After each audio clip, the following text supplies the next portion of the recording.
Please be advised that this video is for the sole purpose of entertainment. Any views are purely my own, are subjective and may not necessarily be true. I do, however, do extensive research for all of my videos. All photos have been found on the public domain. I am using them under the fair use and fair dealing guidelines. I urge everybody to do their own research. Well, hello, it's Murky Meg here.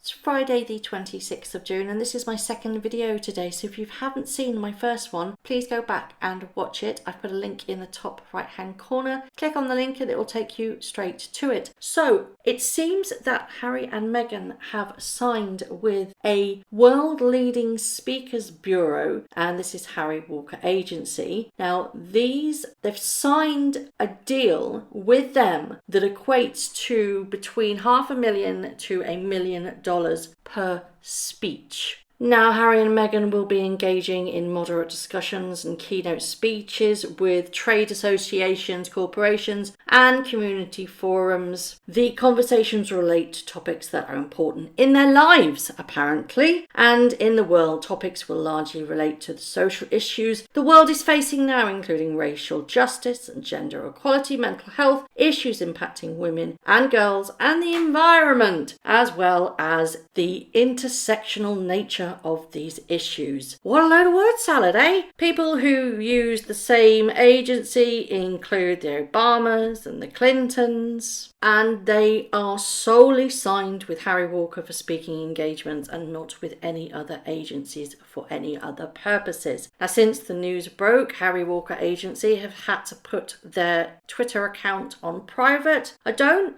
agree with anybody attacking a company because they have an association with Meghan or Harry. That shouldn't be your quarry. The quarry should be with Harry and Meghan themselves, because it's said that they will not speak about the royal family. They won't sing for their supper. They will be talking about the royal family. But really, what have those two got to offer? They're not highly educated in the fields, the respective fields that they want to talk about. What on earth can they bring to the table apart from being expat royals? I mean, there will be an element of intrigue there, to be perfectly honest. People will have a curiosity for what they have to say, but that's not sustainable in the long run if they're not going to sing for their supper and tell juicy tidbits of what happened in the royal family. It's human nature. Everybody likes to hear a juicy bit of gossip. And problem being is that when you start preaching at such a high level professionally, you have to die by your sword. If you do not preach and follow your preaching, then you will be classed as a hypocrite. Now, Harry already has that big old tape slapped to his head, doesn't he? Hypocrite Harry, because he has preached no end about environmental issues, yet he happily trots all over the world on a private jet because he can, so he says, to protect his family. Well, no, that's not how it works, sunshine, is it? You're either an environmentalist and you stay that way and you live that way and you practice what you preach, or you're not. If you're not, don't talk about it. As far as Meghan goes, I think personally she would be an amazing advocate for empowerment of girls. She is all doing that already. I think it's fabulous what she's doing because she has a voice to be able to resonate with a lot of young girls. She doesn't use it to her advantage, in my own personal opinion. The problem here lies that they now have an element of you're doing it for the money and purely for the money, and the whole PR strategy has been one long disaster. That anything that they do actually do, you look at it with skepticism and think, are you really that caring, or you just want the PR? I have no problems with Harry and Meghan making their own money. In fact, I think that they should make their own money. They wanted to be financially independent, off you go, be financially independent, but don't use the royal family as the backbone of making your money. And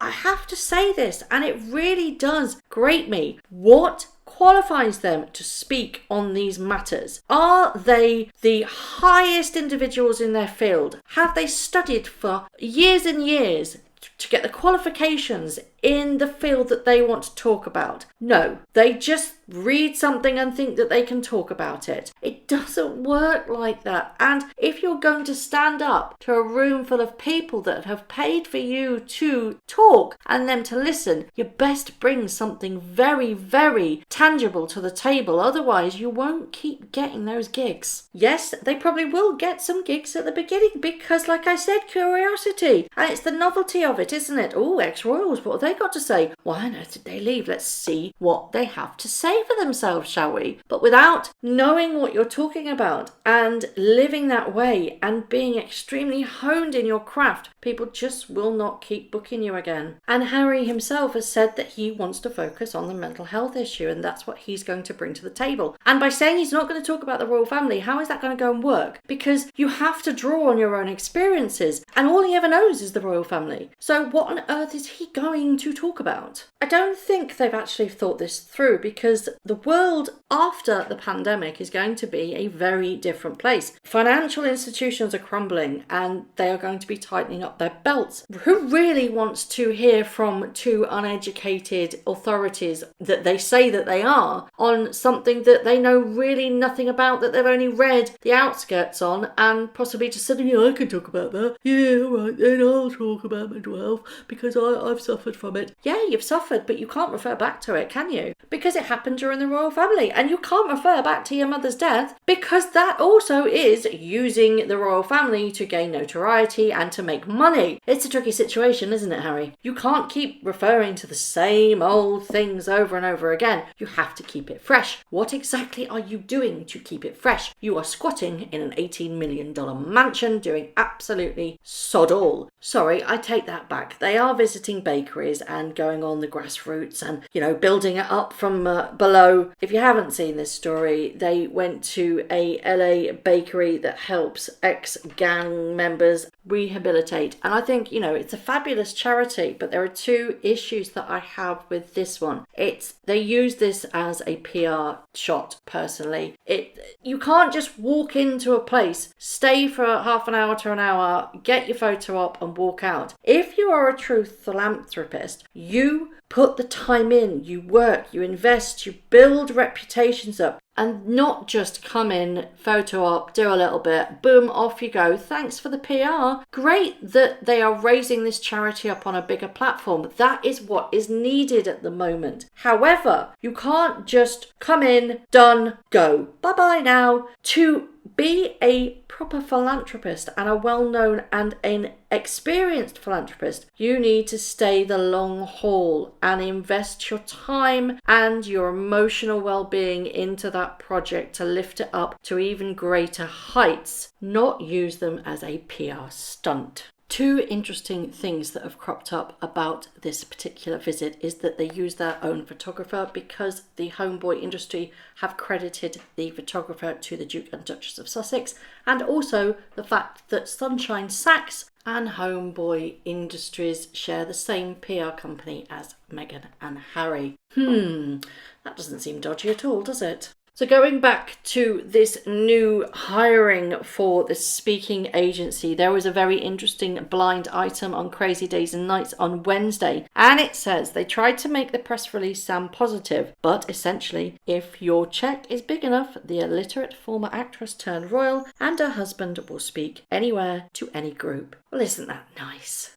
Royals for rent. They don't have the longevity nor the experience to be able to continue on this track for the long haul. I read a very funny tweet and it really tickled me, and it just fits this narrative beautifully. It says, I assume they both have degrees in sociology, psychology, social studies, law, biology, and so on. I make a mean lemon meringue pie, but will not be a judge of Bake Off. Just saying. The only reason that Harry and Meghan would be even hired to speak at any event is purely their subject as a celebrity. They're a curiosity factor, aren't they? It's the notoriety of having an ex-royal at your event. But it's not sustainable, because if they are royals for hire and everybody can get a piece of them, then you're going to dilute your brand. And that, again, is not good business. I do find it rather funny that they have categorically said that they have no no plans to talk about the royal family and put the royal family into disrepute, but they've got no problems with the royal family being teared down by accusations of racial discrimination and unsupportiveness for Meghan. And Leanne tweeted that, so from Harry Walker website, it looks like you applied to be a speaker, and man do they have a lot. Racial justice alone has over 200 well-credentialed speakers. This one's going to have to leverage some serious cash to even be considered for gigs. And looking through their most prominent speakers, they have some serious clout going on. You've got Serena Williams and her husband. Interesting connection there. You also have Tyler Perry. I wonder who pointed them in the direction of Harry Walker Agency. Do you think that they will be successful on this circuit, on this speaker circuit? Do you think people will flock and pay them big amounts of money to speak on these issues? Or do you think they will be a curiosity to start with and interest will dwindle? I think my opinion is, hey, if you're willing to hear two ex-royals that aren't really educated in absolutely anything, if you're willing to pay big bucks for them to speak, then you are more fool than I am. And fair play to them if they can earn that amount of money. But what I will say is that if they do make a substantial amount of money, they really should pay back Frogmore a lot quicker than £18,000 a month. If they're getting that much of a whack for speaking, then I think that Charles, the Queen and William should shake the tree down a little bit and make sure a few more pennies rattle out of their pockets. And if they are making this huge amount of money, then why on earth is Charles paying for their security? You want to be financially independent? Go off and be financially independent. Stop relying on your family to pay the bills. And under no circumstances will you use your title to get leverage in any way. Otherwise, I think the Queen will have a huge problem with this. I'd love to know your thoughts on all of this that I've spoken about today. Do you think that they will get the big bucks that they think they are going to get? If they do, is it fair? I'd love to know your thoughts on this. And also, what do you think of them going to Homeboy Bakery Inc., whatever it's called? And was it a PR stunt, or do you really think they genuinely care about this charity? Only time will tell, really. If they revisit it and then build up the platform even more, that can only be a good thing, can't it? But part of me just thinks, no, they did this with Angel Food Projects, didn't they? They came in, they dumped, they left and went. Never heard of them again. Is this another example of Meghan using a charity for publicity and then marketing them? I hope not, because I think they have the potential and the platform to do real good in this world if they focused their attention and did it well. As always, I'd love to know your thoughts. Thank you very much for watching. If you haven't already, please subscribe to my YouTube channel, hit the notification bell and also that like button. I'd like to take this opportunity to thank all of my followers for all the tips and all the emails, DMs that everybody sends to me. It really is greatly appreciated. So thank you very much for watching once again.